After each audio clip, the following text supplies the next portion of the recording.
Chaos is Coming by Evan Whiteman.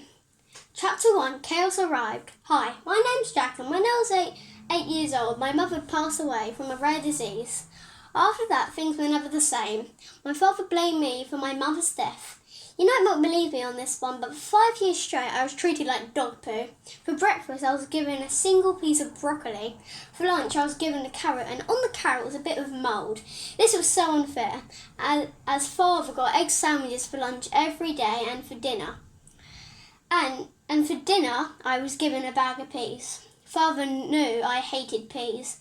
It was my weakness, and most of the time I spat them right out. I described peas as dirt.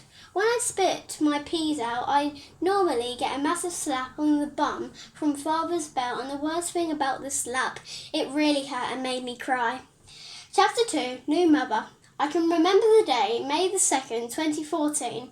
My dad had married a new woman. It felt like the best day of my life. Well, it was.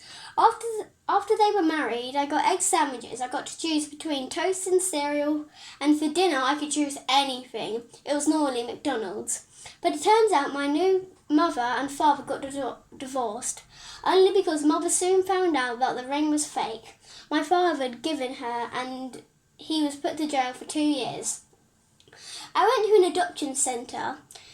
After that, it felt like a normal life again. It felt like my normal life all over again. And I did make some new friends, Jessie, Charlie and me. We were like the three amigos. Chapter 3, Oh, it's nothing.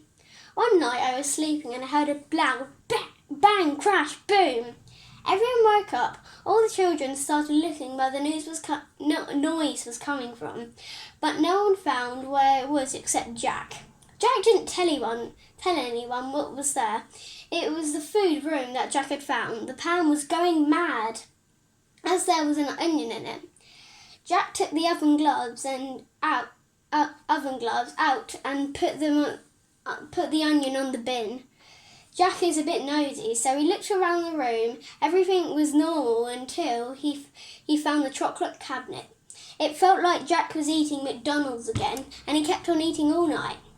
The next morning, the people who worked there asked, "Who did this? Why are there all chocolate wrappers all over the place?" Jack replied, "Oh, it's nothing." After the food room was removed, replaced with a new staff room, it looked like there was a key card on the door. I couldn't see properly at the door because some staff or members were covering it. Let's go on to the next page. Chapter 4, You Can Have Ups and Downs. About 3 weeks after Chocolate Madness, some new boys came to the adoption centre. They were brothers. One was called Elliot and Toby. One was called Elliot and Toby. Toby was the one who caused destruction most of the time.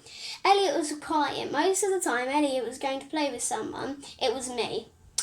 We were mates. But let's talk about Toby a bit more. Once I got into a little argument, and this is what happened.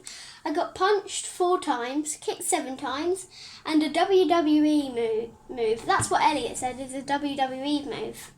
Overall, Toby was one of those things that made the adoption centre like a school. And that's what I wanted to be. I wanted to think about school, not father. I'm kind of happy that father got in jail for 2 years. If I was forced to give someone a fake ring, I'd rather kill myself.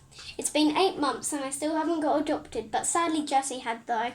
I'm happy Charlie hasn't, but when Jessie got adopted, Charlie got to meet Elliot a bit more, and Elliot spent most of his time reading. Toby had got so bad he got to a different adoption centre. It was the first time I'd see Elliot cry in months. Chapter 5. To be honest, I'm fed up of the adoption centre, so I decided I needed a plan to escape. Even though I'm probably going to get homeless, I don't care. I'm too fed up with being adopted and having nothing to do. It was Sunday night and the plan was going well. Open the vent, check. Get all the chocolate, check. Get out of the vent, check. I was out. It was amazing. Well, I was wrong. 2 years later, I felt dead. The last time I had food was 2 months ago, but then I met this kind man, and what he did was life-changing.